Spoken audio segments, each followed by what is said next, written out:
এই সিনেমাটা দর্শক প্রথমেই বলেছি যে দর্শক গ্রহণ করবে, এটা আমি যেদিন প্রিমিয়ার শো দেখলাম সেই দিন আমি একদম ফিল করলাম ভীষণভাবে যে না। এবং সেটা আমরা যারা অন্যান্যরা অভিনয় করলাম তাদের সকলের সঙ্গেই যখন জিজ্ঞেস করলাম যে কী মনে হলো, আমার মনে হচ্ছে যে এটা দর্শকের ভালো লাগবে। তো ঘটনা তাই ঘটছে এবং এটাই তো অনুপ্রেরণা। আমি খুবই কৃতজ্ঞ যে আমাদের অডিয়েন্স এই সিনেমা গ্রহণ করছে এবং গ্রহণ করতে চাচ্ছে, তাদের ভালো লাগছে। সো আমার কাছে মনে হচ্ছে যে উই উইল রান। সিনেমা যেহেতু আমার এটা প্রথম, তো সিনেমা ব্যবসাটাও আমার জন্য প্রথম। So it's a new experience for me. So আমি ওই স্ট্যাটিস্টিক ব্যাপারগুলো এখনও শিখে উঠি নাই। আমার আরেকটু টাইম লাগবে যে হল কমে গেলে ব্যবসা কেমন হয়, কোন টাইমে দিলে ব্যবসা কেমন হয়, কোন স্ক্রিন। ঠিক আছে, যেমন আমরা বেশ কিছু এক্সপিরিয়েন্স করলাম যে এই স্ক্রিন এরকম লাগে, অন্য স্ক্রিন এরকম লাগে, ওই স্ক্রিনের সাউন্ড এরকম লাগে। যেহেতু আমরা সোফার টেকনিক্যাল পারসন এই জিনিসটা বুঝি, কিন্তু ব্যবসার জায়গাটা এখনও বুঝে উঠতে পারতেছি না। যেমন এখন সোশ্যাল মিডিয়ায় কিছু স্ট্যাটিস্টিক আসতেছে যে আমি জানি না এটা সোর্স কি, যেহেতু আমাদের প্রপার কোনো বক্স অফিস নাই যে প্রথম দিন এরকম ছিল, দ্বিতীয় দিন এরকম, ওই ফিল্ম এটা গ্রোয়িং আপ, এটা গ্রোয়িং ডাউন। সো এই জিনিসগুলো আমি এখনও শিখে উঠতে পারি নাই। আমার মনে হয় যে নেক্সট ফিল্মে আমার এই জিনিসগুলো কাজে লাগবে। আপাতত আমাদের বড় শক্তি যেটা নিয়ে আমি ওয়ারিড ছিলাম পার্সোনালি, সেটা হচ্ছে যে আমার ছবিটা যেন ছবি হয়ে ওঠে। আমার ছবিটা তো আসলে দর্শকের জন্য বানানো, দর্শক পর্যন্ত পৌঁছায় কিনা এখন পর্যন্ত আলহামদুলিল্লাহ যে আমাদের কোনো নেগেটিভ রিভিউ নাই। ইভেন আমি লাস্ট ডে আমি এখানে সরাসরি জিজ্ঞেস করছি, ভিআইপিতে শো ছিল, ও ছিল সাথে, যে আপনাদের খারাপ কী লাগছে। বলে খারাপ কিছু না, আমি যে কিছু একটা বলেন যাতে আমরা নিজেরা অনেক বেশি আত্মবিশ্বাসী না হয়ে ওঠে, আমাদের ভিতরে যাতে অহংকার না হয়ে ওঠে, আমরা যাতে পরবর্তীতে আরও শিখতে পারি ভুলগুলো থেকে। সো ওই জায়গা থেকে এখন পর্যন্ত আমরা মনে হয় যে উই আর অন ট্র্যাক, যে কোন দিকে যাচ্ছে। আমি কেন বিশ্বাসী আমি বলি যে আমি সরি আমি না প্লিজ ঢুকে যাও, আমি ঢুকে যাবো। আমার কাছে যেটা মনে হয় যে 5 4 3 2 1 0 অ্যাকশন বলার পরে জ্বলে ওঠা, ঠিকঠাকভাবে জ্বলে ওঠা। তা আমি যদি জ্বলে উঠি সেটা কানেক্ট করবে অডিয়েন্স। এবং আমরা যে নাটকে অভিনয় করি, প্রচুর নাটক যায়, সেগুলো অডিয়েন্স দেখে। সেখানটা সুবিধা আছে, নানান ধরনের এই অনেক মানে কি বলো ট্রিক্স হাবিজাবি করতে হয় না, অভিনয়টা করে ফেললেই হয়ে যায়, ঠিকঠাকভাবে ধুম করে ফেললে হয়ে যায়। এবং সেটা অডিয়েন্স নিয়ে নেয়, অডিয়েন্সের উদার হৃদয়ে সেটা প্রবেশ করে। এই সিনেমাটাও অডিয়েন্সের উদার হৃদয়ে প্রবেশ করেছে এবং এই সিনেমাটাকে নিয়ে যাবে আসলে অডিয়েন্স। আমি মোশাররফের সাথে অ্যাড করি একটু, মোশাররফ আগেও বলছি, আমি এটা রিপিট করতেছি, সিনেমাটা যদি সিনেমা হয়ে থাকে আলটিমেটলি, তাহলে সেইটা আসলে দর্শকই আসলে জাজ করবে, দর্শকই আসলে নিয়ে যাবে। কারণ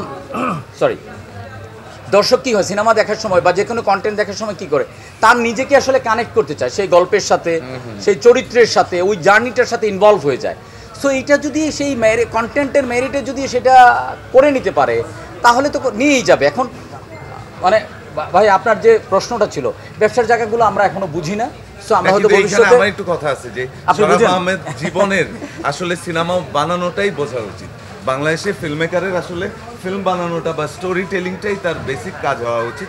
কিন্তু বাংলাদেশে সিনেমা বানাইতে গেলে প্রত্যেকটা ফিল্ম মেকারকে তার ওই স্টোরি টেলিং বা সিনেমার দর্শকের সাথে গল্পের কানেক্টিভিটির চেয়েও বড় হয়ে ওঠে এই বিজনেস পলিসি, প্রডিউসার হান্টিং, ডিস্ট্রিবিউশন। এইটা সারা পৃথিবীতে কিন্তু ডিফারেন্ট লোকের জব, এইটা ফিল্ম মেকারের জব না। কিন্তু আপনি দেখেন আমার এখানে যারাই সিনেমা বানাচ্ছে, বড় বাজেট ছোট বাজেট যেই বাজেটই হোক, প্রত্যেকটা ফিল্ম মেকারকে ডিস্ট্রিবিউশন, তারপরে বিজনেস, এই সমস্ত জায়গায় কথা বলতে হবে। আমি আগেই বললাম, ক্ষমা চেয়ে নিলাম যে আমি এই জায়গাগুলো এখনও বুঝি না। আমি এখনও রেশনালি আমি জিনিসগুলো থিঙ্ক করতে পারছি না, আমি এখনও ইমোশনালি মুভ করতেছি।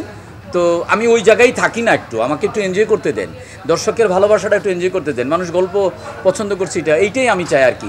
কে কী বললো না বললো, প্রপাগান্ডা, কিছু মানুষ আছে প্রপাগান্ডা করবে, এটা করুক না, এটা করে সে এনজয় করতেছে, আনন্দ পাচ্ছে। তা আমরা এখন কি করব? আমরা এটা করে আনন্দ পাচ্ছি। আপনার দর্শকের রিঅ্যাকশন দেখে দেখেন এই যে আমি একটু জাস্ট আগে একটু উত্তরটা দিয়ে নিই। আমি অবশ্যই একটা মিশ্র প্রতিক্রিয়া পাচ্ছি, খুব ইন্টারেস্টিং। সেটা হচ্ছে যে এখানে আমরা আসি যখন দেখি যে এখানে টিকিট নেই, আবার সোশ্যাল মিডিয়ায় কিছু জিনিস দেখি আমাকে অনেক ধরায় দেয়। আমি সোশ্যাল মিডিয়া একদমই অ্যাক্টিভ না, ওইখানে দেখি আবার চলে না। তো আমি এই কনফ্লিক্টটা বুঝতে পারছি না। এটাও আবার বলি, হয়তো পরের সিনেমা বুঝে যাবো। না এই যে মাত্র বললো তো আপনাদের সামনে যে টিকিট পাওয়া যাচ্ছে। হ্যাঁ, ওই ভদ্রলোক বললেন। কিন্তু ব্যাপার হচ্ছে যে যদি কোনো সিনেমার ক্ষেত্রে এরকম হয় যে একটা সিনেমা টিকিট বিক্রি হচ্ছে না বা কিছু, তাতে আমার আনন্দিত হওয়ার কিছু নাই। হ্যাঁ প্রথম কথা হচ্ছে এইটা। তার মধ্যে যদি আমি খুব সূক্ষ্ম একটু আনন্দ পাই, তাহলে আমার এটা এক ধরনের মানসিক অসুস্থতা। মানসিক বিকৃতি। তো এইটা আমার হওয়া উচিত না। এরকম যদি কোনো সিনেমার ক্ষেত্রে এই ঘটনা ঘটে, তাতেই সেই সিনেমাটা খারাপ হয়ে গেল ব্যাপারটা তাও না। সেই সিনেমা হয়তো বহু বছর বেঁচে থাকবে। যাই হোক, আমাদের সিনেমা হয়তো বহু বছর বেঁচে থাকবে না, কিন্তু লোকজন দেখছে।